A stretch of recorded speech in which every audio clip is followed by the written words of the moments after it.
noche. Le damos la más cordial bienvenida al moderador, el periodista Paulo Ulloa. De manera virtual, agradecemos por su participación a la doctora Patricia Calispedis, ortopedista y traumatóloga, directora de la Clínica del Sur de Bolivia, la doctora Hazel Gutiérrez, bioeticista, pediatra especialista en cuidado paliativo, el señor Jorge Navarro, desarrollador farmacéutico y empresario, y el doctor Lachiner Saborío, médico asistente especialista en medicina interna. De inmediato le damos la palabra al moderador, el periodista Paulo Ulloa. Muy buenas noches a quienes nos sintonizan en este momento por Facebook y a los que están aquí presentes en el auditorio Rogelio Fernández Güell del Colegio de Periodistas de Costa Rica. Primero que nada, agradecerles y agradecer al Colegio de Periodistas por esta oportunidad para hablar de este tema que ya se había empezado a tocar hace algunos días, pero que se ha considerado muy importante dar a conocer, y más en este momento en que estamos en la vacunación, en el momento de vacunación abierta de los niños y niñas de nuestro país, conocer un poco más sobre el consentimiento informado en la vacunación infantil. Nada más les cuento como noticia de última hora, la Caja Costarricense de Seguro Social anunció hace muy pocos minutos que abría por completo la vacunación a los niños mayores de 5 años o de 5 años en adelante.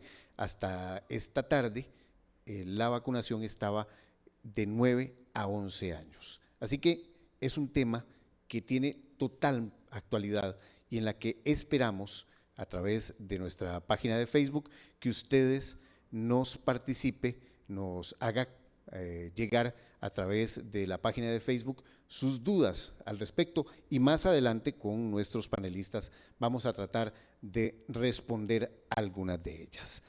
Primero que nada, yo quería iniciar con este tema de qué se entiende por consentimiento informado en la vacunación infantil.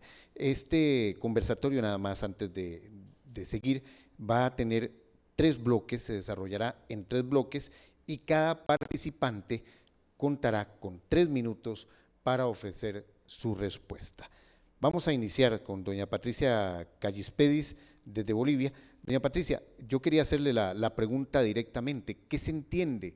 ¿Qué entiende usted por consentimiento informado en la vacunación infantil? Tiene 3 minutos.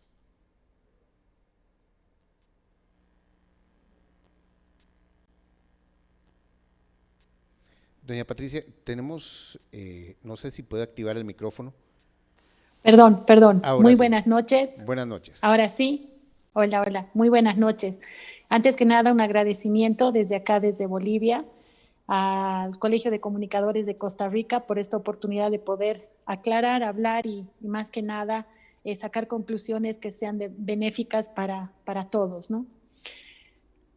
El consentimiento informado en la vacunación y en cualquier otro estudio científico se da justamente para que puedan los papás estar conscientes de lo que se está inoculando a sus hijos.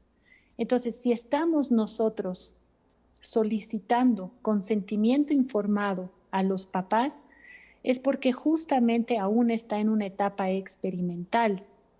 Porque las vacunas convencionales como la de la poliomielitis, tuberculosis y muchas otras no requieren un consentimiento informado de los papás porque son vacunas aprobadas, son las vacunas que tienen nuestros hijos, son las vacunas que realmente han logrado disminuir la letalidad de diferentes enfermedades en el mundo. Entonces son vacunas que no necesitan un consentimiento informado porque claramente han vencido todas las fases que se requieren para que una vacuna sea altamente eficaz y sea más benéfica que maléfica. Entonces, cuando hablamos de consentimiento informado a los papás, estamos hablando de que los papás tienen que estar conscientes de que es un medicamento aún en fase de aprobación, estamos en una fase 3 aún, y de que todavía no está aprobada, que es muy diferente de autorizada. Entonces, Cuando hablamos de consentimiento informado, tenemos la responsabilidad de abiertamente explicar a los papás las posibles reacciones adversas, los posibles daños secundarios, las secuelas que éstas podrían ocasionar. También tenemos que explicar a los papás las diferentes plataformas que tenemos cuanto a vacunación. Las que están autorizadas son las de RNA mensajero, es la Pfizer-BioNTech, llamada Community. Entonces, esta vacuna que ha sido ya autorizada para la vacunación en niños, tienen muchos cuestionamientos porque no ha cumplido las etapas que requiere para que una vacuna pueda ser llamada efectiva. Todos sabemos que para poder evaluar la efectividad de la vacuna es extremadamente compleja y requiere varios años para que podamos realmente decir que una vacuna es efectiva. Y por último, sabemos ya que las vacunas, principalmente las de RNA mensajero, causan alteraciones importantes, principalmente en el miocardio, inflamaciones importantes. Y entre maleficio y beneficio, el maleficio tal vez pueda ser mayor. Gracias a la doctora Patricia Callispedis desde Bolivia. Doctor Lechiner Saborío, queremos también conocer en los próximos 3 minutos su punto de vista, por qué se entiende por ese consentimiento informado en la vacunación infantil. Bueno, buenas noches. Cierto lo que la doctora acaba de mencionar, la OMS recomienda que se solicite un consentimiento informado, pero no solo la vacunación, sino para cualquier procedimiento médico, ¿verdad? Todos los procedimientos médicos o la inoculación o la toma de cualquier medicamento tiene efectos secundarios. Todo lo que hacemos tiene efectos secundarios. Respirar oxígeno crea radicales libres que eventualmente nos van a matar. Todo tiene efectos secundarios. Entonces, uno como usuario de los servicios de salud o como paciente puede solicitar un consentimiento informado para cualquier cosa que le hagan, desde, no sé, inyectar un medicamento intravenoso para cualquier enfermedad, o si te ocupan sacar una uña, o si vas a ir a una cirugía grande, uno puede, usualmente, uno le solicita el consentimiento informado al paciente o el paciente puede darlo. O como por ejemplo, no sé, uno no puede suministrar los medicamentos si el paciente está en sus 5 sentidos y dice que no quiere. Si no quiere, no quiere. O cosas muy frecuentes en un hospital que dice el paciente, es que yo me quiero ir. Está bien, se puede ir. Usted no está bajo coaccionado aquí, no está en contra de su voluntad. Entonces, el consentimiento informado puede ser verbal, la OMS dice que puede ser verbal o puede ser escrito. En la mayoría de ocasiones el consentimiento es verbal. Yo le digo, bueno, veas, señor, le voy a mandar tal pastilla, y usted dice, está bien, yo me la tomo, no hay ningún problema. Es un consentimiento verbal. La OMS dice que el consentimiento informado se puede pedir en la vacunación en menores de edad, que lo recomiendan realmente, y también hace una salvedad sobre que también depende de la legislación que tenga cada país. Hay países en donde la vacunación en menores de edad no es obligatoria, hay países en los que sí es obligatoria. Por ejemplo, en nuestra legislación, de hecho, la Ley General de Salud, el Código de Niñez y la Adolescencia y el Código de Familia solicitan que los padres o los encargados legales tienen que hacerse cargo de la vacunación de la persona menor de edad, y si ellos no se hacen cargo, el sistema de protección integral tiene que hacerse cargo, que es la Caja, el Ministerio de Salud, el MEP y el PANI, tienen que hacerse cargo de la vacunación. Un ejemplo que vimos fue aquí tengo de hecho el número, la sentencia número 2022-003754 de la Sala Cuarta con respecto al caso del menor de edad del Hospital de Heredia, en donde la Sala Cuarta resolvió que no hubo un mal accionar o una mala praxis médica al inocular con la vacuna de Pfizer-BioNTech al menor de edad. Pues realmente en nuestro país la legislación faculta al gobierno o a los entes gubernamentales a vacunar al menor de edad en el mayor interés del niño, de la salud del niño, y no solamente la vacunación, sino también otra clase de procedimientos médicos para otra clase de enfermedades. Si la familia no quiere y la vida del menor está en riesgo, pues el procedimiento se practica aunque la persona no quiera. Gracias, doctor Saborío. La misma pregunta, doctora Hazel Gutiérrez. ¿Qué se entiende o qué entiende usted por consentimiento informado en la vacunación infantil? Tiene sus 3 minutos. Gracias. Sí, básicamente el consentimiento informado siempre los médicos lo solicitamos en cualquier intervención que realicemos hacia un paciente, y básicamente lo que consiste el consentimiento es un proceso de comunicación continua, ¿verdad? A lo largo del tiempo entre el funcionario de salud y el usuario, donde se le da el derecho al usuario, ¿verdad?, de hacer todas las preguntas que tenga, estar totalmente informado del procedimiento médico o intervención que se le va a realizar. Nosotros, como personal de salud, hacemos consentimiento informado todos los días durante las consultas. Cada vez que prescribimos una medicación, siempre le explicamos a los pacientes lo que vamos a hacer y por qué. Entonces, la vacunación infantil no es la excepción, más bien es una recomendación médica. Entonces, por lo tanto, siempre va a tener un consentimiento informado. Cada vez que ponemos cualquier tipo de vacunas del esquema básico de vacunación, nosotros hacemos consentimientos informados con los papás, porque es un proceso verbal, predominantemente verbal. Hay que diferenciar, ¿verdad?, lo que es el consentimiento informado, ¿verdad?, como el proceso como tal de comunicación, ¿verdad?, y lo que es el formulario de consentimiento informado. El formulario de consentimiento informado se hace de forma escrita, ¿verdad?, cuando el paciente, ¿verdad?, va a ser sometido a algún procedimiento, ¿verdad?, una intervención quirúrgica, ¿verdad?, que siempre pues ahí se somete a anestesia o se somete, ¿verdad?, a un medicamento que pues todos sabemos cuando vamos a hacer operaciones que pueden haber complicaciones asociadas, por eso tenemos que firmar un consentimiento informado. O si se nos va a poner una terapia tipo quimioterapia, ¿verdad?, que podemos tener complicaciones por ese tratamiento intentando salvar la vida de las personas. También se pide consentimiento informado cuando sabemos que esa persona puede estar sometida a un riesgo por esa intervención, ¿verdad?, que puede haber una complicación asociada. Por eso se pide también un formulario de consentimiento informado cuando los pacientes se inscriben en un estudio de investigación.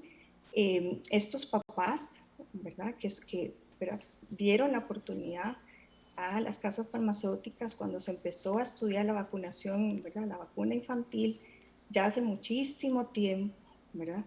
Ellos, los primeros voluntarios, los primeros niños, ¿verdad?, que participaron de estos estudios, cuyos padres, ¿verdad?, con toda la información y de forma detallada de lo que se estaba haciendo, ellos tuvieron que firmar un consentimiento informado porque precisamente en ese momento, en la fase 1 del estudio, era un estudio de investigación.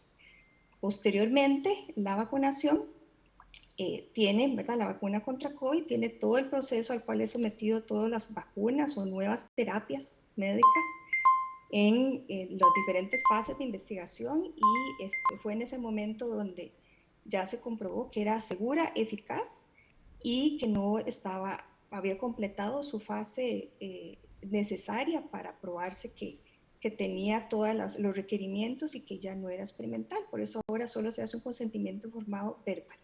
Gracias, doctora Hazel Gutiérrez. Don Jorge Navarro, ¿cuál es su posición sobre este consentimiento informado? ¿Qué se entiende o cómo lo entiende usted? Lo entiendo como lo han explicado los diferentes panelistas. Primero, le agradezco al Colegio de Periodistas de Costa Rica, a los que nos sintonizan, a nuestros panelistas y a nuestro moderador. ¿Me pueden compartir la imagen? Respecto al consentimiento informado, quedó muy claro de parte de los doctores qué es, y les voy a explicar por qué no lo están dando en Costa Rica, igual que las otras 14 vacunas obligatorias. Les presento un documento del Comité Asesor de Vacunas y Productos Biológicos de la FDA del 26 de octubre del 2021, en la formulación que actualmente aplican en Costa Rica. Les comparto el link para que verifiquen que es de la FDA. En este documento, en la página 14, dice que esto es una nueva fórmula modificada, en el primer párrafo, y en el segundo párrafo identifica que es una nueva fórmula, es un hecho. El mismo documento indica que Pfizer confirma que hasta dentro de 5 años obtiene los estudios clínicos contundentes, por lo cual es experimental, tal como lo dice la ciencia y las otras 14 vacunas obligatorias aprobadas en Costa Rica. si el noviembre de 2021 fue el primer mes que se aplicó la fórmula, para febrero del 2022 llevamos apenas el 7% del tiempo para seguir las reacciones adversas. Las reacciones adversas solo se pueden seguir a tiempo real. No existe metodología analítica, química o científica para analizar un vial y determinar si en 2, 3, 4 años se da miocarditis, pericarditis, una ceguera o malformación congénita. Recuerden el caso de la talidomía, reventó a los 7 años. ¿Qué ocurrirá en el otro 93% del tiempo que falta? Es la misma fórmula de los adultos que está provocando miocarditis y pericarditis según 10 entidades reguladoras internacionales. Esto es muy preocupante y por eso no nos están dando consentimiento informado. Les presento el certificado de análisis de la fórmula pediátrica que están aplicando a nuestros niños, vence en marzo. Les presento también un email interno de la Caja Costarricense de Seguro Social del área de almacenamiento y distribución, donde saben que la FP 1430 y FP 1176 vencen en marzo. Ni siquiera tienen los 6 meses que pide el Reglamento Técnico Centroamericano para un estudio de estabilidad. Y además, y lo más alarmante, Costa Rica, en este email, en el punto 1, es una imagen, podrán detener el video y analizarlo. Se dan cuenta en el punto 1 que la caja sabe que la fórmula pediátrica va a vencer y que no tiene aún estudios de estabilidad, no es estable según la misma caja. En el segundo punto indica que no tiene reportado en el frasco la fecha de expira y se pusieron de acuerdo para modificarlo con un código QR. Un producto con una fórmula nueva que se está autorizando desde noviembre, que apenas lleva 4 meses, ni siquiera es estable en su propio envase. Y como que si fuera más preocupante, si crees que no lo van a hacer a los niños, les presento un email del 1 de diciembre de 2021, donde están inyectando producto vencido a la población costarricense. Cambiaron todas las fechas y le sumaron 3 meses. Esto es ilegal de acuerdo al Reglamento Técnico Centroamericano. Y abajo podemos apreciar que dice: sabemos lo difícil que sería para la población entender que existe la posibilidad de uso de medicamento vencido. Por eso no hay consentimiento informado. Para terminar la idea, disculpen que me pase un segundo. No funciona.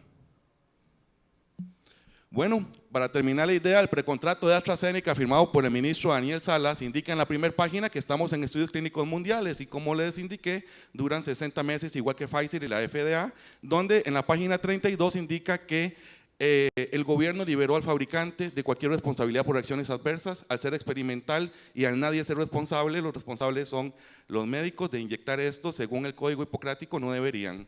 Muchas gracias. Gracias, don Jorge.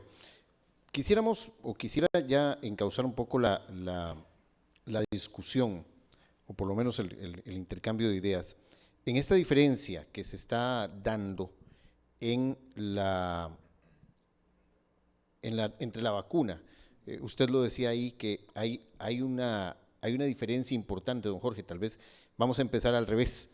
Hay una diferencia importante entre la vacuna de los que están recibiendo los mayores de edad, que ya llevamos la mayoría de 3 dosis, a esta vacuna pediátrica que están recibiendo los niños y que tiene o que podrían tener al menos 2 dosis en un lapso de 21 días. ¿Existe esa diferencia? ¿Está debidamente certificada que hay una diferencia entre ambas vacunas? Claro, el mismo documento de la FDA indica que esto tiene trometamina. Es un buffer, un treat buffer. Entonces, según cualquier reglamento técnico centroamericano y la normativa ICH internacional y la normativa centroamericana para aprobarlo como un biotecnológico, simplemente es una fórmula nueva. Estamos en una etapa experimental de acuerdo a la ciencia, sin importar lo que dictaminen políticos. No lo digo yo, lo dice Pfizer, lo está diciendo la FDA, la misma caja, y saben que ni siquiera tiene estudios básicos como el de estabilidad. Este estudio se aprobó con 3,000 niños en el estudio clínico y llevamos inyectados 30,000 niños en Costa Rica. Lo más traumante es que en diciembre aplicaron decretos nuevos donde están haciendo legal la vacunación forzosa. La alta funcionaria de la ONU, Michelle Bachelet, dijo que eso es improbable. ¿Cómo vas a tomar a una mujer en estado de embarazo de alto riesgo, sujetarla por 2 hombres, agarrar a un niño con autismo e inyectarlo contra su voluntad, donde la misma OMS indica que eso no es un consentimiento informado, es una vacunación forzosa? Esos son nuestros niños. Esto no se ve desde la Alemania nazi, que van a venir con el PANI dentro de unas semanas a inyectarnos un producto vencido. donde ya se lo aplicaron a los adultos, no lo digo yo, lo dice la Caja Costarricense de Seguro Social, y vimos en la diapositiva donde dicen que la población no debe saberlo porque no lo aceptaríamos. ¿Quién sometería a su niño a una sustancia experimental? Yo creo que se debe dar un consentimiento informado, se debe revelar los contratos para saber quién se hace cargo de las reacciones adversas. Si no lo hace el fabricante, que lo haga el Ministerio de Salud, que lo haga la Caja. Si no lo hace ninguno de los dos, que lo hagan los médicos. Según la ley 35.244, artículo 11, indica que cualquier médico, farmacéutico o persona que dispense medicamentos debe de informarse de esta información, y les recuerdo, es pública. Compartí el link. Se están dando reacciones adversas, como dice la nota informativa 1/2021 del Centro Nacional de Farmacovigilancia: miocarditis y pericarditis. Lo dice esa nota: fuga capilar y síndrome de Guillain-Barré. Los costarricenses necesitamos un documento donde nos expliquen quién tiene la responsabilidad de las reacciones adversas, o que la tome el médico que me está inyectando. Que capaciten a los médicos que esto es experimental, tal como lo dice la FDA y Pfizer. Y que por sobre todo estipulen ahí el tiempo que esto va a demorar, las dosificaciones, para que el costarricense se dé cuenta si desea exponer a sus hijos o no. Se los repito, la última vez que se hizo una vacunación forzosa fue en los campos de concentración, donde separaron a la comunidad judía por una influencia judía a través de un carnet de vacunación. ¿Tan rápido ha olvidado la humanidad? Fuimos conscientes que en los últimos meses cambiaron por decreto las leyes para que los niños fueran del Estado. Pues mi niño yo le doy de comer, yo soy el que trasnocho, yo soy el que trabajo y yo soy el que lo conozco.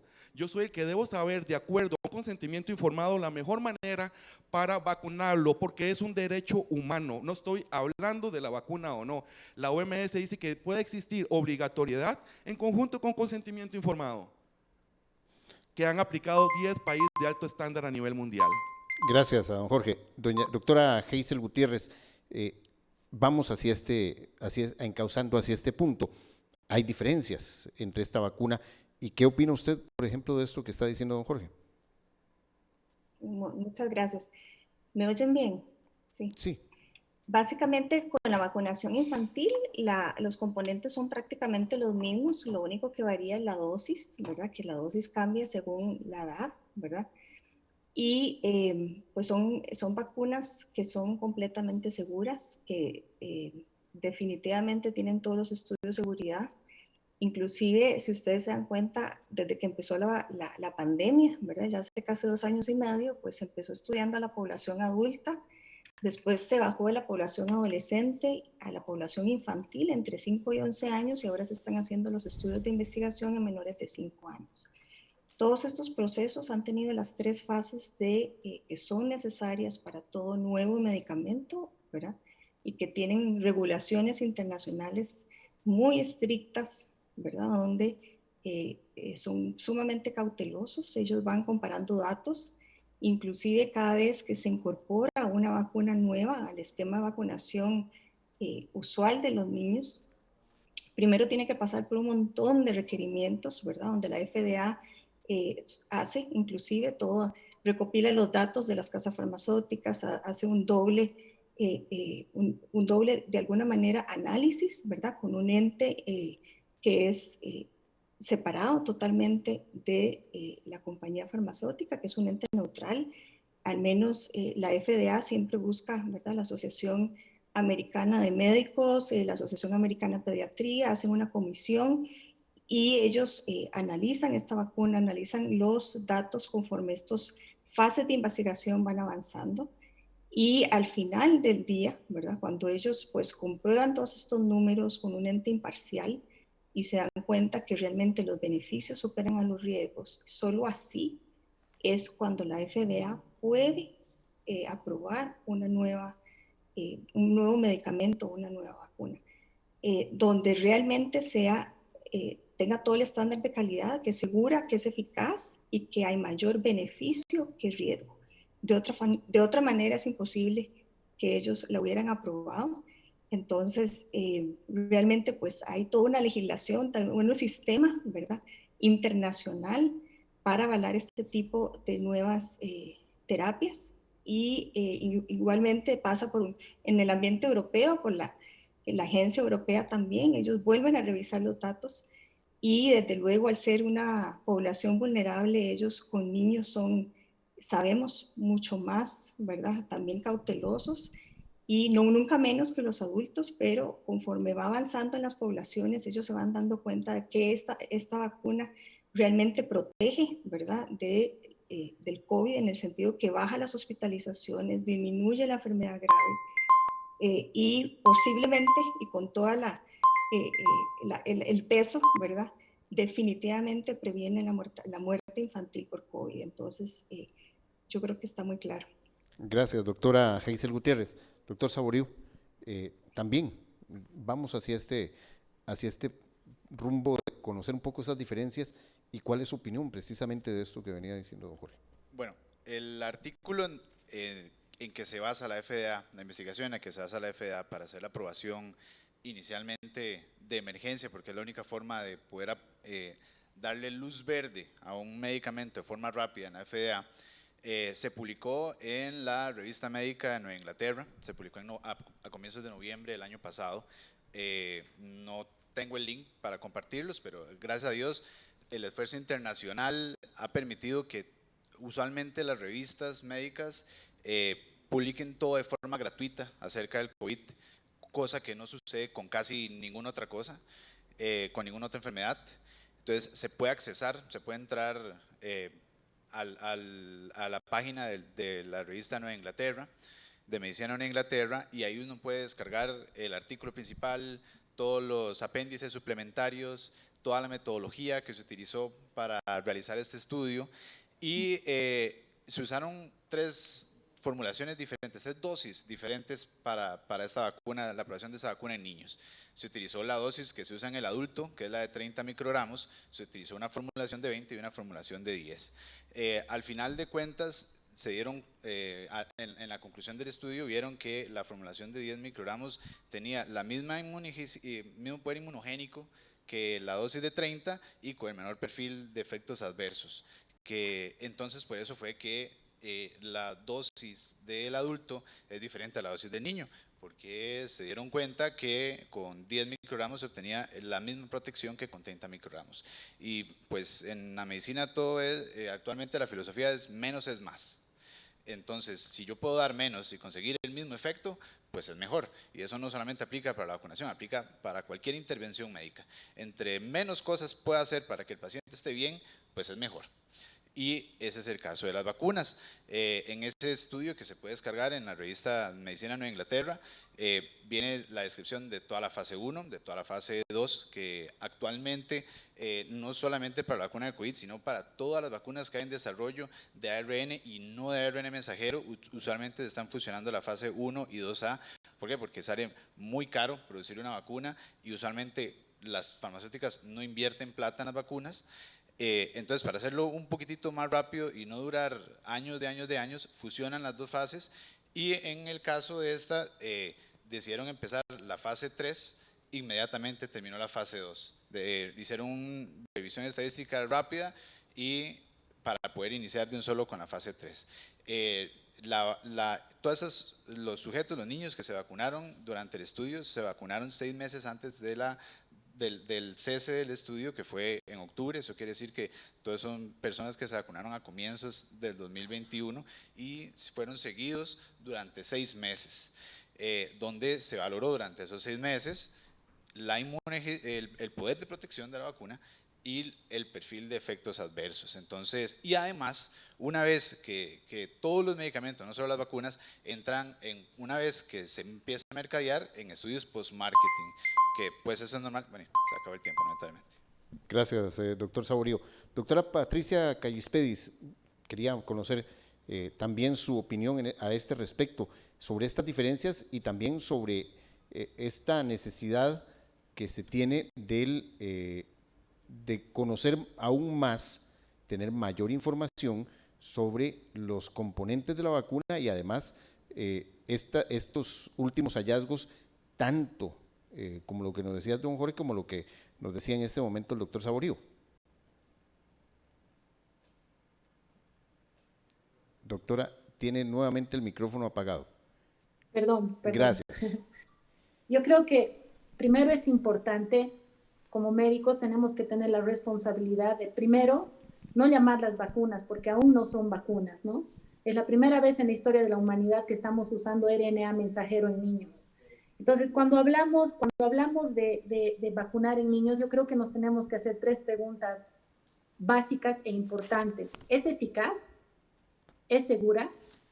Y hacer un análisis, tenemos que hacer un análisis de toda la evidencia que tenemos y está descrita. Entonces, cuando hablamos de que Pfizer tiene una eficacia del 95% y de 100% en adultos, la información es engañosa, porque estos números se refieren a la eficacia relativa y no absoluta, siendo esta última solamente del 1%.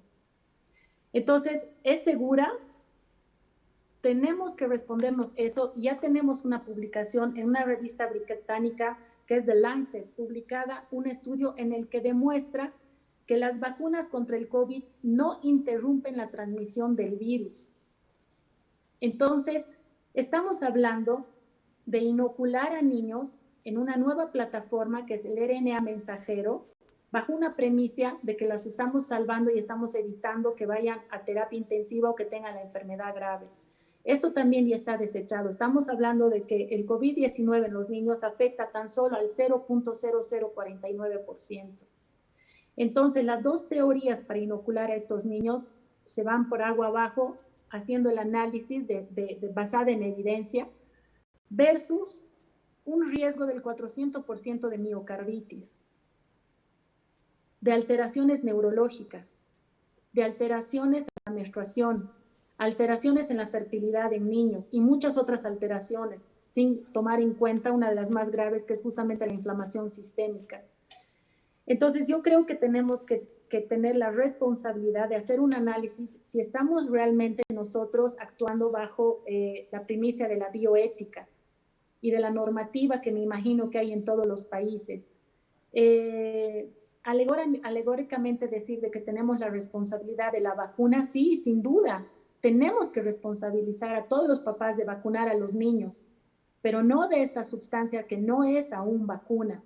El propio Robert Malone, el profesor Robert Malone, que es uno de los cofundadores justamente de la RNA mensajera, recomienda no vacunar a los niños, porque ya hay evidencia suficiente que demuestra que la inmunidad natural es mejor, superior, más robusta que el intento de inmunización con esta nueva plataforma que es la RNA mensajero.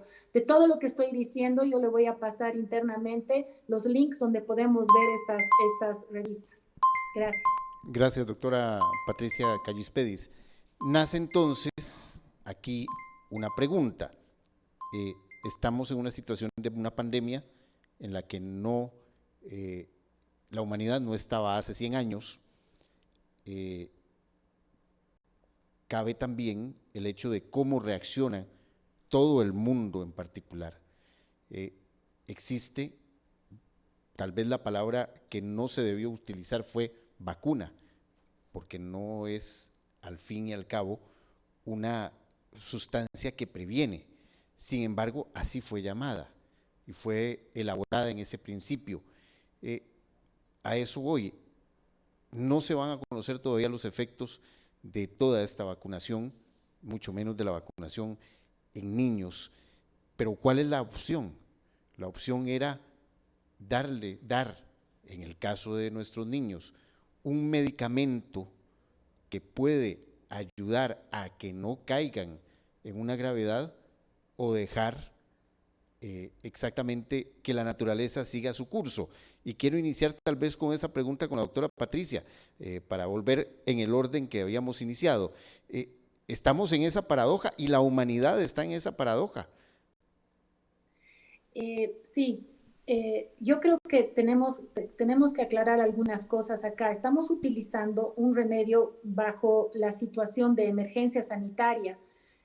Yo creo que en el mundo ya se ha observado que con esta nueva variante, la Omicron, que es altamente contagiante y menos letal, estamos justamente en una ventana epidemiológica, y eso lo dicen los grandes expertos, virólogos, inmunólogos, donde claramente es en realidad la vacuna universal. que es donde vamos a lograr que nuestro sistema inmunológico reconozca el virus como tal y pueda tener recursos suficientes para identificar y poder, digamos, vencer esta enfermedad.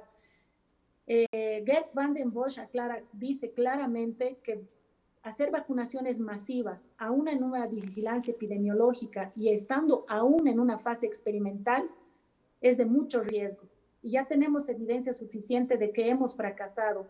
Existen las publicaciones realizadas justamente en Israel, que es uno de los países que tiene el mayor índice de vacunación, donde claramente mencionan de que no se ha logrado la inmunización y de que los pacientes o las personas no inmunizadas tienen mayor inmunidad.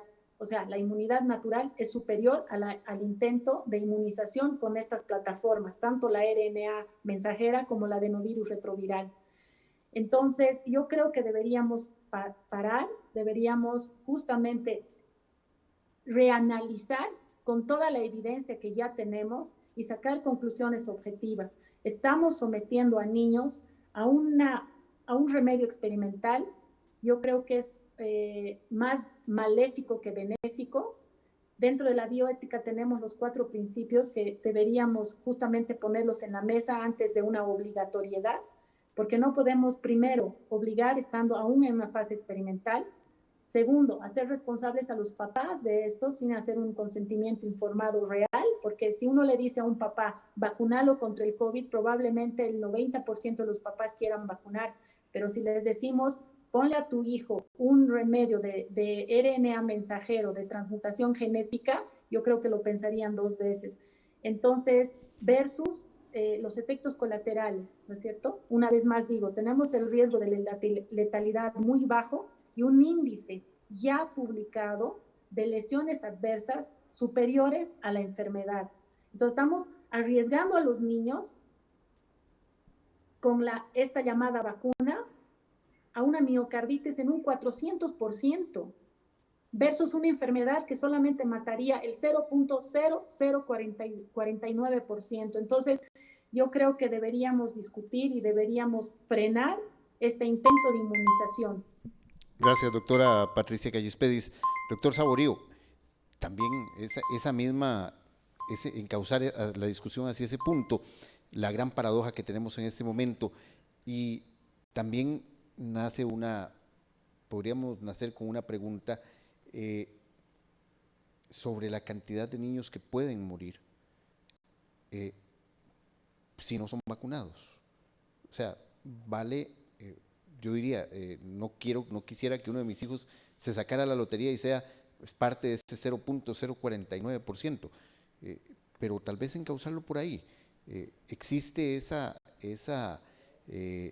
paradoja en este momento de que, ¿qué hacer?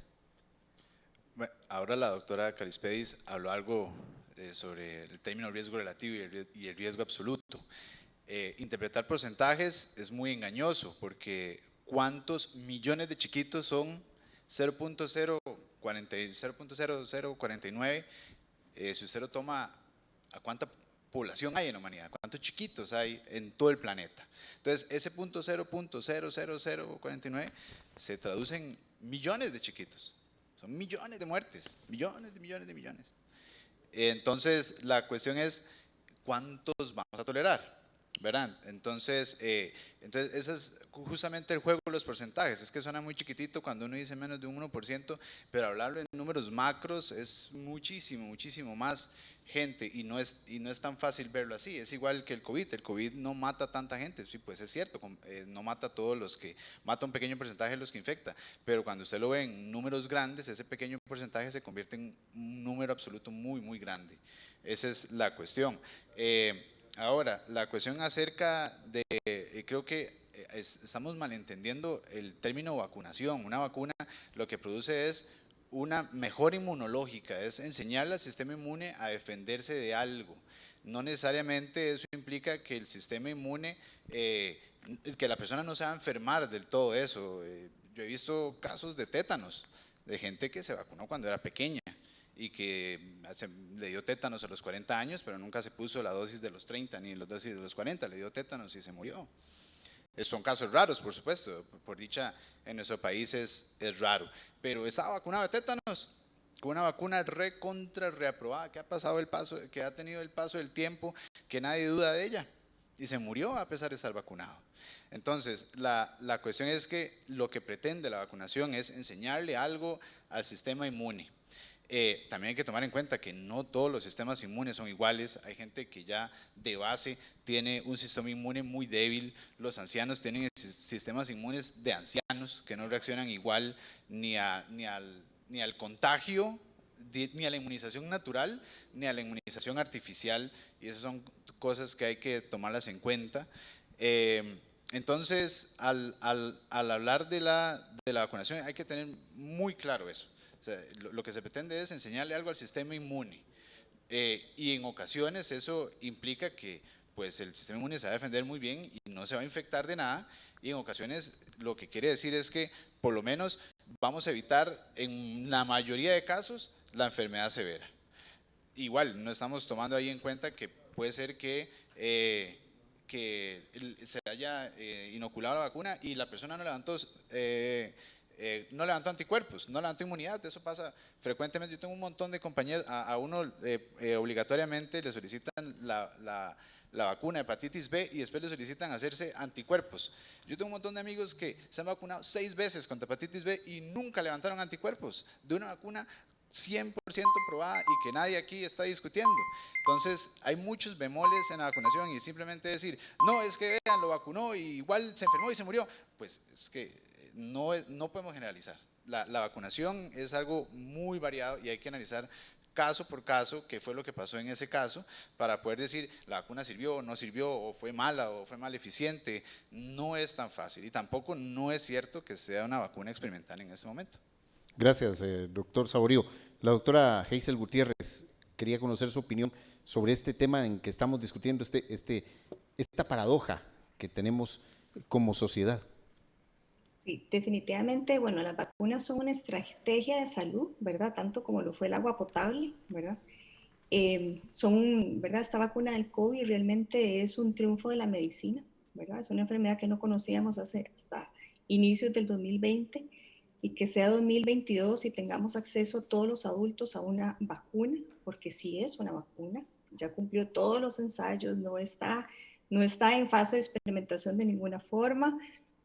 Se van a observar los efectos adversos a lo largo del tiempo con un monitoreo, uno de los más exigentes y desarrollados ¿verdad? Que haya conocido jamás de alguna manera la humanidad, porque es así. Ahora tenemos estrategias que años atrás, cuando se crearon las otras vacunas, no se tenían para reportar efectos secundarios, y ahora hay todo un sistema, ¿verdad?, digitalizado para hacerlo. Entonces es un hito de la medicina moderna con tecnología que por dicha se conocía desde hace bastante tiempo y ahora se pudo llevar a cabo a fin de producir esta cantidad de vacunas en un periodo de tiempo que ha sido realmente retador para la medicina. Realmente el COVID mata, puede producir complicaciones severísimas en los pacientes. Yo creo que cualquiera de nosotros, del personal, ¿verdad?, que trabajamos con niños gravemente enfermos, verlos intubados, verlos con fallos de sus sistemas, ¿verdad?, es realmente desgarrador. Nosotros hemos visto fallecer niños. Realmente estas experiencias uno desearía evitarlas, y realmente el único tratamiento que tenemos al día de hoy para el COVID es la vacunación. Es así. Y si fuera de otra forma, no estuviéramos de alguna manera tan preocupados, ¿verdad?, o la población tan angustiada, ¿verdad?, con el tema de la vacunación. Realmente, cuando este virus empezó y no sabíamos si íbamos a tener una vacuna disponible, hubo mucho miedo en el personal de salud. No sabíamos si la medicina lo iba a lograr, y cuando lo logró nos sentimos enormemente aliviados. Entonces, definitivamente la vacunación infantil tiene mayores beneficios que riesgos. Los riesgos graves en la vacunación infantil son sumamente raros. ¿Verdad? Los porcentajes de reportes son muy bajos, y cada vez que se hace un reporte de un efecto secundario grave, primero se analiza, ¿verdad?, si fue secundario a la vacunación o no. Recordemos que los efectos adversos se reportan a lo largo, ¿verdad?, después de la vacunación, y luego se descarta si fue relacionado o no a la misma. Definitivamente el COVID puede producir complicaciones a largo plazo que se están conociendo, que ya son reportadas y no se conocen hasta el día de hoy, pues complicaciones asociadas de que causen un riesgo mayor a los niños. Todos son efectos secundarios leves, algunas veces moderados, pero usualmente son leves, los más frecuentes. La miocarditis es peor y más lesiva en los niños no vacunados que en los niños que tengan vacunación, y solo se ha visto en adolescentes, y esa miocarditis mejora solita después de si el niño está con la vacunación completa y tiene una excelente evolución que la miocarditis ocasionada o el síndrome inflamatorio sistémico de la infancia ocasionada por el COVID. Entonces realmente sí lo previene. Gracias, doctora Gutiérrez. Don Jorge, el mismo tiempo con la misma pregunta, y antes de darle la palabra, yo quería que los que nos están viendo por Facebook sepan un poco con quiénes estamos hablando. Estamos hablando con doña Patricia Calisperis, que es ortopedista infantil y traumatóloga, directora de la Clínica del Sur. Estamos conectados con ella desde Bolivia. Y estamos conectados con doña Hazel Gutiérrez, médico pediatra, especialista en cuidado paliativo pediátrico y bioeticista en pediatría. Ella está acá en nuestro país conectada vía Zoom. Don Jorge Navarro, desarrollador farmacéutico y empresario. Y el doctor Lechiner Saborío, médico, asistente especialista en medicina interna, asistente especialista en medicina interna de la unidad de cuidados intensivos COVID-19 del hospital está ahorita en el hospital de Grecia. Y que los amigos que nos están viendo por Facebook pueden enviar sus preguntas, que ya en muy pocos minutos vamos a abrir un poquito el espacio para que hagan sus consultas. Don Jorge, estamos en esa paradoja. ¿Qué hacer? Es un medicamento que de cierta manera, lo que nos dicen un grupo de científicos, es que previene caer en una situación de gravedad, de que un niño caiga en gravedad. Ahora bien, otro grupo también nos dice que no es el medicamento adecuado. Sí, para eso existe la ciencia, para no basarnos en opiniones personales. Para eso existen los números, y es muy buena pregunta. Vamos a lo sencillo. En este mismo panel, el doctor K. Quintanilla, saludista público y epidemiólogo, hola doctor, dijo claramente que esto es una terapia génica, y recuerdo al doctor Bosa confirmar que sí, al doctor Suárez y a mi persona.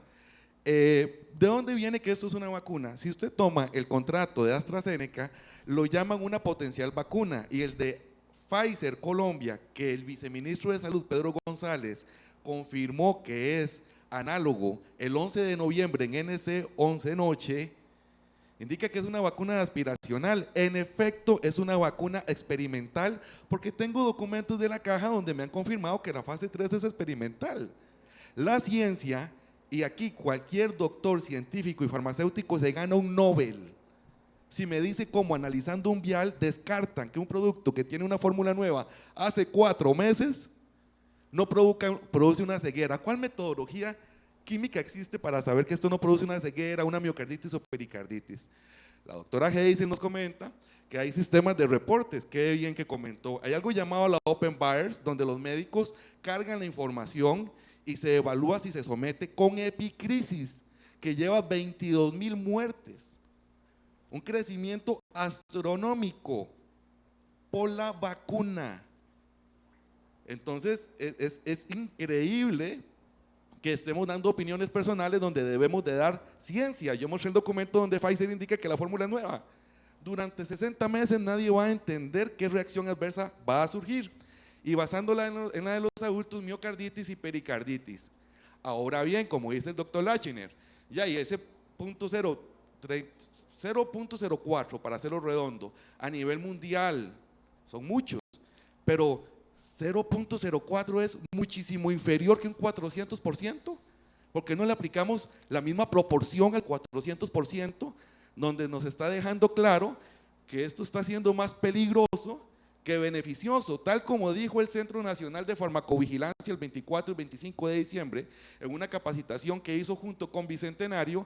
Esto es la punta del iceberg, y como los médicos no están reportando las reacciones adversas, y como ha sido notorio que devuelven a los pacientes diciéndoles que no es de la vacuna, lo que es ilegal, que el mismo Centro Nacional de Farmacovigilancia indica que con solo la sospecha hay que reportarlo, no se está notando porque no hay un consentimiento informado donde los padres estén capacitados, que es más peligroso por 400% más, de acuerdo a Lancet, como me dijo el doctor Lachin, era una gran revista antes de empezar este conversatorio, que se usan todos los médicos. Pues a mí me sorprende que ignoremos el 400% de probabilidades de una miocarditis y una pericarditis que nunca va a ser leve, para llamar vacuna a una terapia génica, porque estamos asustados. La humanidad salió corriendo a comprar papel higiénico. Esto es una demostración de temor, nos han asustado. Es una terapia génica, de acuerdo a muchos doctores y la ciencia. Gracias, don Jorge. Tenemos ya algunas preguntas en Facebook. Vamos a ver esta pregunta. Bajo estas condiciones y en este escenario en el que estamos, si se aplica una vacuna a un menor de edad y ese menor muere, ¿a quién se puede responsabilizar?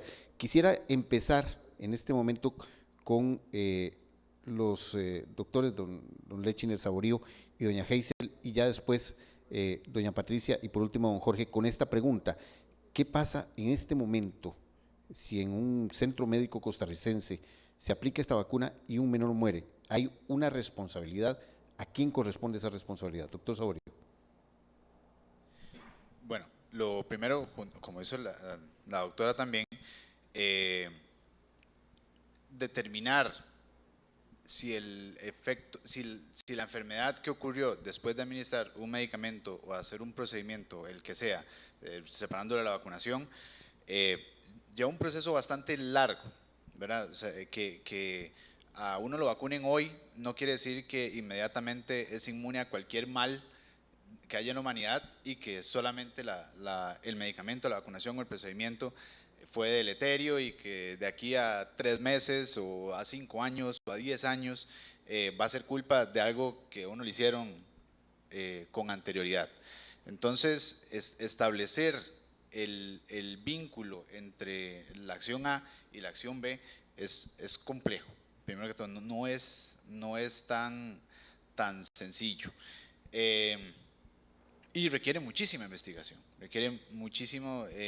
usualmente, como lo dijo el señor Navarro, pues uno hace el reporte al Ministerio de Salud, y el Ministerio de Salud le va a organismos internacionales, que son los que llevan este control, y son ellos los que determinan si fue causal o si fue casual el efecto adverso. Y eso no es solo con la vacuna, eso es con cualquier intervención farmacéutica.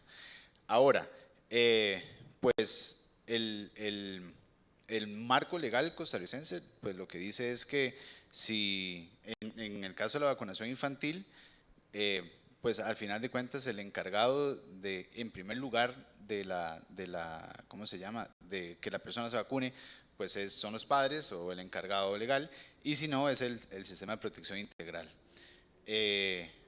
Al final de cuentas, la cuestión es que esta vacuna no es experimental. Ya pasó a la fase 1, ya pasó a la fase 2, ya pasó a la fase 3. Todos los medicamentos que se venden, una vez que se empiezan a vender, tienen una fase que se llama fase 4, que es post-marketing, pero ya ha demostrado la seguridad. Ya ha pasado la fase 1, que es de seguridad, la fase 2 que es de efectividad, y la fase 3 que también es de efectividad. Ya las han pasado, ya conocemos los beneficios de la vacuna, conocemos los efectos secundarios de la vacuna, y también sabemos que hay un pequeñísimo porcentaje de personas que van a tener efectos indeseables. Pero eso no es solamente con la vacuna, eso es con cualquier medicamento. Entonces es como decir que el médico me mandó acetaminofén, y entonces hizo un efecto adverso, un Steven Johnson, un síndrome de Steven Johnson, por el acetaminofén que me mandó el médico. Entonces voy a ir a demandar al médico que me mandó ese acetaminofén, cuando son medicamentos que han pasado estudios y han demostrado su seguridad, que sabemos su perfil de efectos adversos, que sabemos también su perfil de seguridad, y que sabemos qué hacen y qué no hacen. Entonces, Se acabó el tiempo. Gracias, doctor Saborío. Doctora Gutiérrez, también la pregunta que nos están haciendo es esta sustancia bioquímicamente estable, esa misma consulta, ¿qué pasaría si en este momento en nuestra legislación se da la muerte de un menor de edad? ¿Quién asume la responsabilidad? Bueno, primero que todo, si se está aplicando es porque los beneficios de estas vacunas, ¿verdad?, sobrepasan en gran cantidad los posibles efectos secundarios, ¿verdad? Y eso ya está más que comprobado y ya se ha tenido el tiempo, ¿verdad? A pesar de hacerlo durante 2 años y medio, se ha hecho con la debida responsabilidad necesaria para que ahora se la estemos aplicando a los niños de forma segura, eficaz y con todas las medidas posibles de seguridad que puedan existir en un mundo moderno. Básicamente, las muertes infantiles por vacunación no se han reportado. Los efectos adversos severos, ¿verdad?, como lo sería una miocarditis, una pericarditis o un síndrome inflamatorio, no están reportadas y son efectos adversos muy, muy, muy raros. Lo que sí se sabe es que ambas dos sí ocurren por la enfermedad, que es por el COVID-19, y que ambas dos condiciones son las que pueden matar a los niños, sobre todo si estos niños tienen factores de riesgo. Entonces, en realidad, si un niño falleciera, ¿verdad?, después de colocarse la vacuna y los padres pues relacionaran, ¿verdad?, o se supiera que hay una relación con el tiempo de vacunación, desde luego que es un caso que se debe estudiar, que se debe analizar, que se debe hacer todo el proceso, ¿verdad?, hospitalario y de salud para determinar si fue la vacuna la causa y tener un diagnóstico post-mortem para asegurar que fue la vacuna. Pero igualmente, como les decía, cualquier efecto adverso se reporta después de la vacunación, ¿verdad? Y por eso es que son necesarios, ¿verdad?, documentarlos y hacer toda una investigación preliminar. Si fuera la vacuna, y en el caso excepcional, ¿verdad?, que no ha ocurrido en el mundo, se determinara que fuera la vacuna, pues se sabría, ¿verdad? Se lograría hacer todo un análisis del caso y determinar las causas, ¿verdad? Gracias a Dios esto no ha ocurrido. Sin embargo, ocurre todos los días a nivel mundial por el COVID. El COVID causa decesos infantiles, desdichadamente.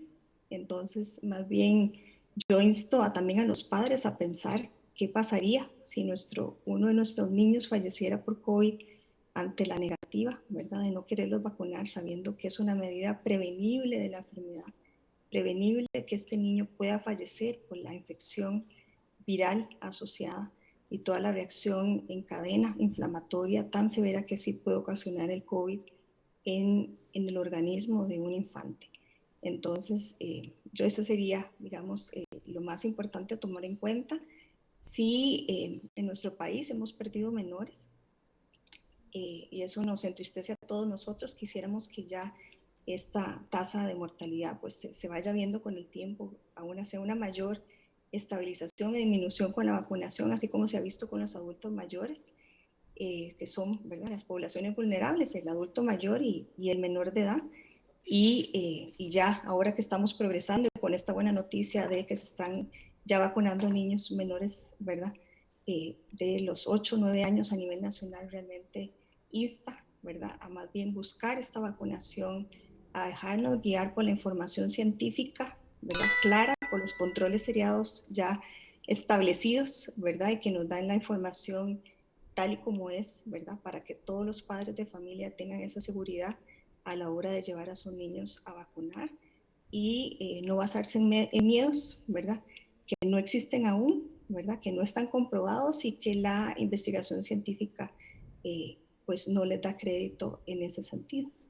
Gracias, que sí doctora. sabemos que el COVID sí los puede ocasionar. Gracias, doctora Gutiérrez.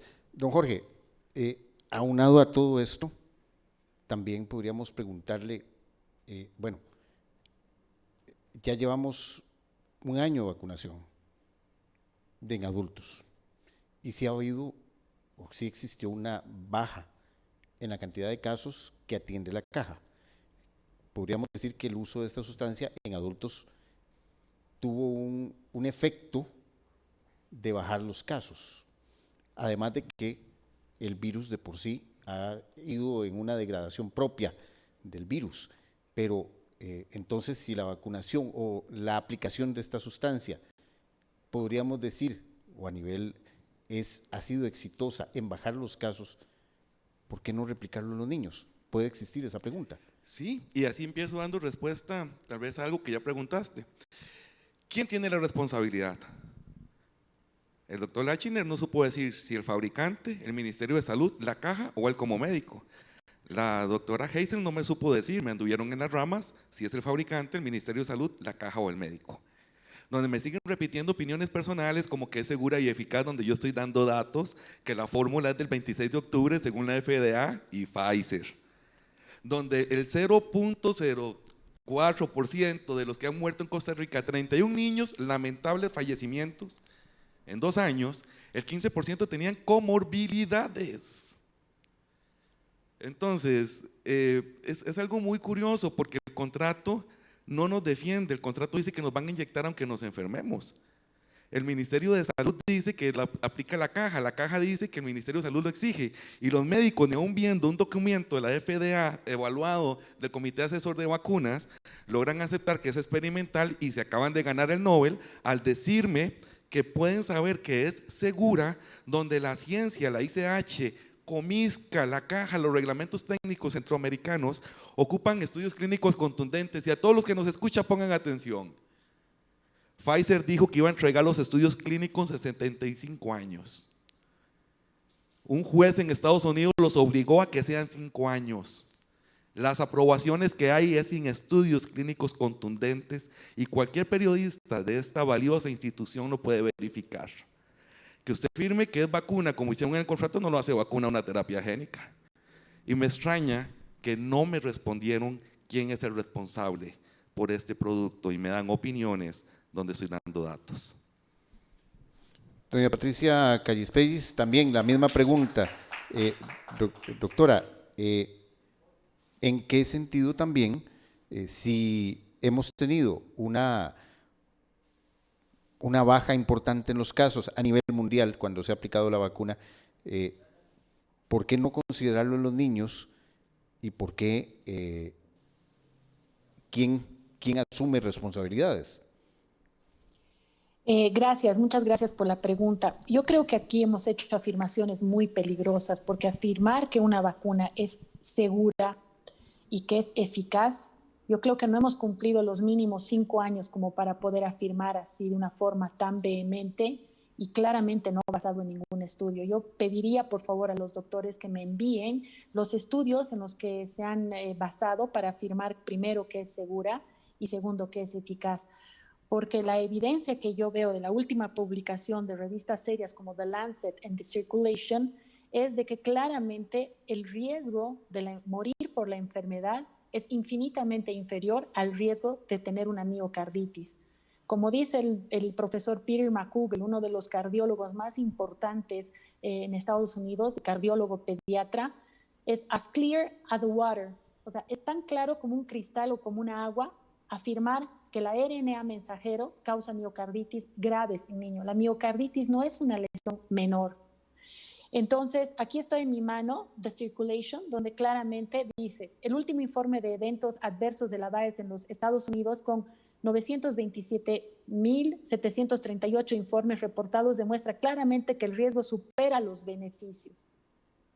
Entonces, Lancet, en su última publicación, yo creo que es una revista seria basada en la evidencia, en un estudio reciente publicado en The Lancet se volvió a confirmar que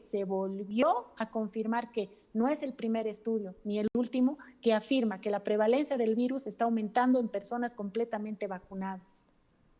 Entonces yo no entiendo bajo qué premisas estamos promocionando la vacunación en niños. Primero, claramente los casos están bajando a nivel mundial y hay 6 países que han declarado ya no pandemia, una endemia. Entonces, yo creo que tenemos que ser muy claros cuando estamos afirmando situaciones tan riesgosas o tan peligrosas para los niños como que eficacia y seguridad. Aquí, claramente, lo voy a leer textual para no equivocarme, porque yo creo que tenemos que hablar de base científica y no de lo que creemos. Yo también quisiera creer que esto es una vacuna, yo también quisiera creer que es eficaz, yo también quisiera creer, pero la evidencia me muestra lo contrario. Yo he averiguado todo esto, tal vez digan qué sabe esta traumatóloga, pero he averiguado porque la responsabilidad que tengo como médico y como madre me lleva a hacer averiguaciones mayores, ¿no? Entonces, la prevalencia del virus está aumentando en personas completamente vacunadas.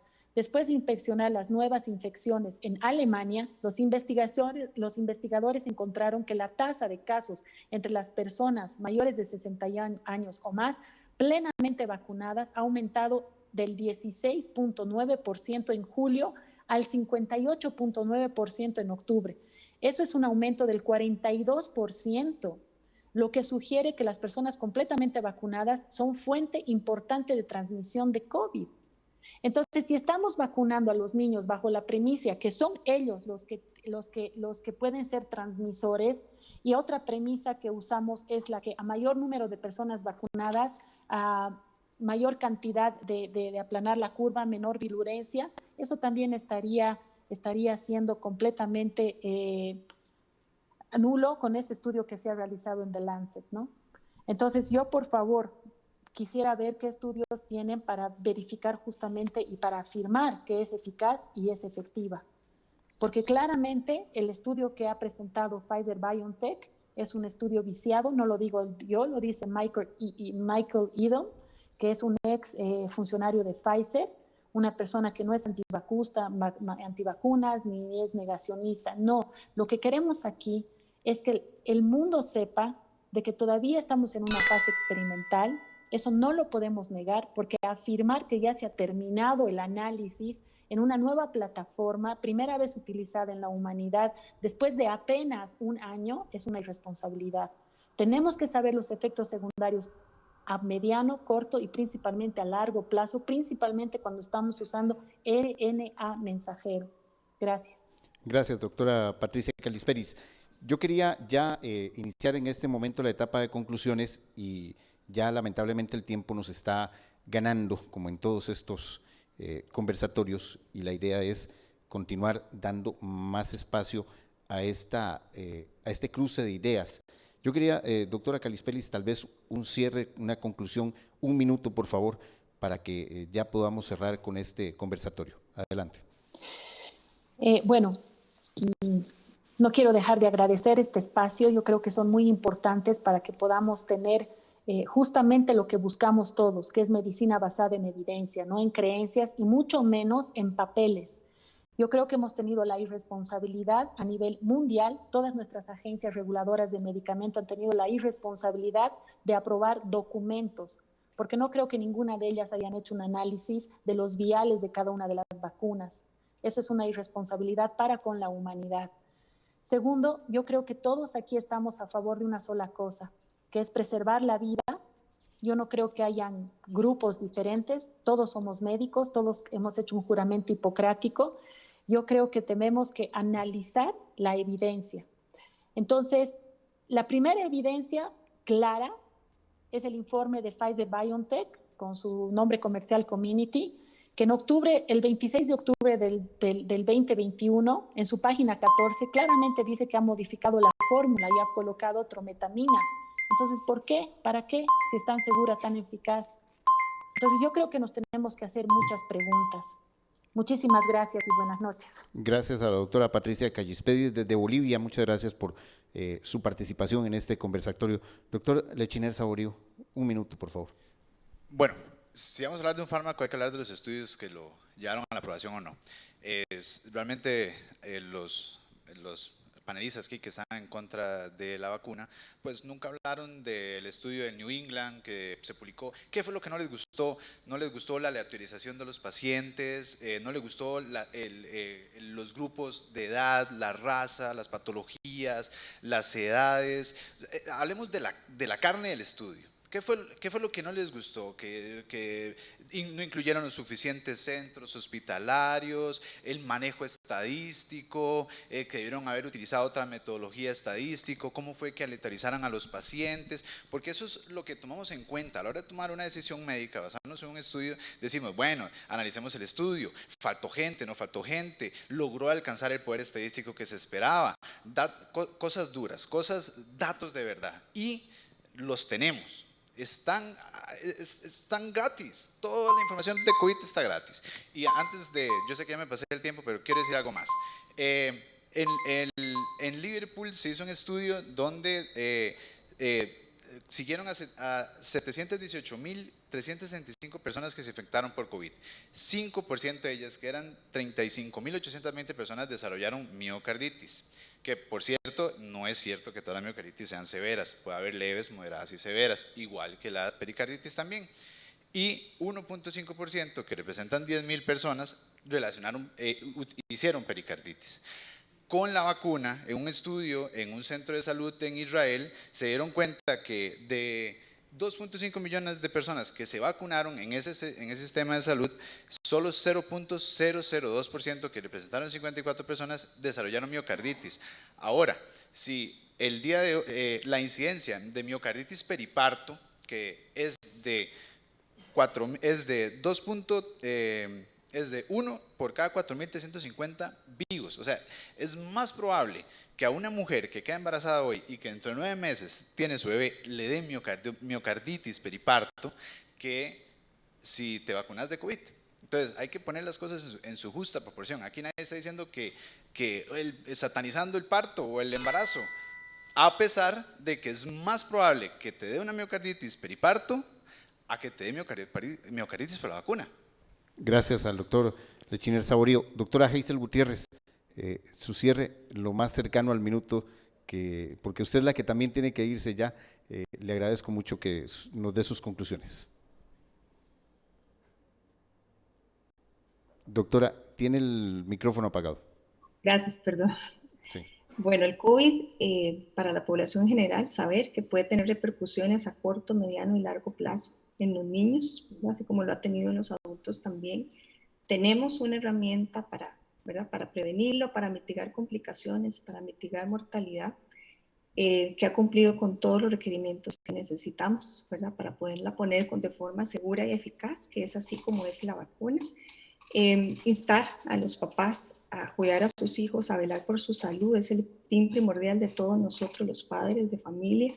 Busquen la vacuna, aproxímense a los vacunatorios, pregunten, lean, hay, ¿verdad?, cualquier cantidad de herramientas, ¿verdad?, en un mundo globalizado, y todos estos estudios que mencionan pues los colegas, todos están al acceso de las personas.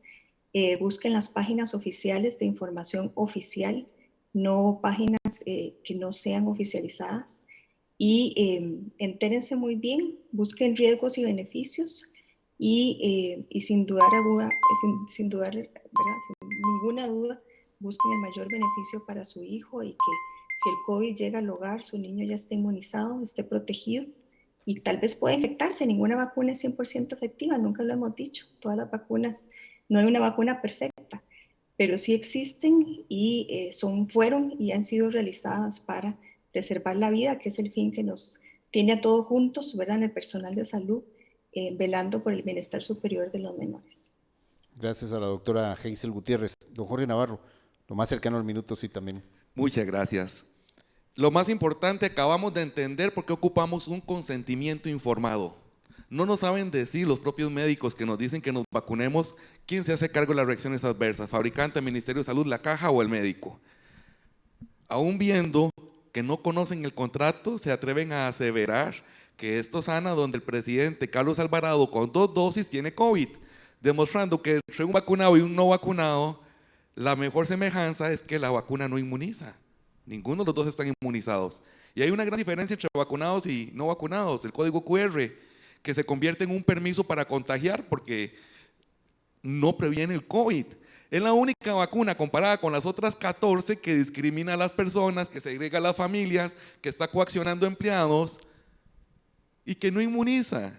Los invito, igual que la doctora, que busquen ciencia, como se habló hoy. Se habló de la FDA, de email de la caja, no explicaron por qué están metiendo producto vencido a los adultos. Ya están de acuerdo por un código QR donde no trae la fecha de expira, hacerlo con los niños. Despierta Costa Rica, que es nuestro futuro, no son hámsters de laboratorio. Gracias a don Jorge Navarro por su cierre. Ponemos aquí punto final a este conversatorio, el segundo, que tiene que ver con el consentimiento informado. En este caso, la idea del Colegio de Periodistas es abrir el espacio a todas las ideas, a todas las opiniones basadas, por supuesto, en la ciencia, en este momento en que una pandemia afecta a prácticamente todo el mundo. La idea no es que ataquemos una u otra o descalifiquemos una u otra opinión. Todas las opiniones son válidas en un país y en un mundo donde pretendemos que el periodismo sea precisamente un punto de equilibrio, un punto de evidenciar las opiniones de diversos actores en esta sociedad. Muchas gracias a quienes nos acompañaron a través de Facebook, muchas gracias a los panelistas y muy buenas noches, y quedamos pendientes para otro conversatorio sobre este importante tema. Muy buenas noches. Muchísimas gracias.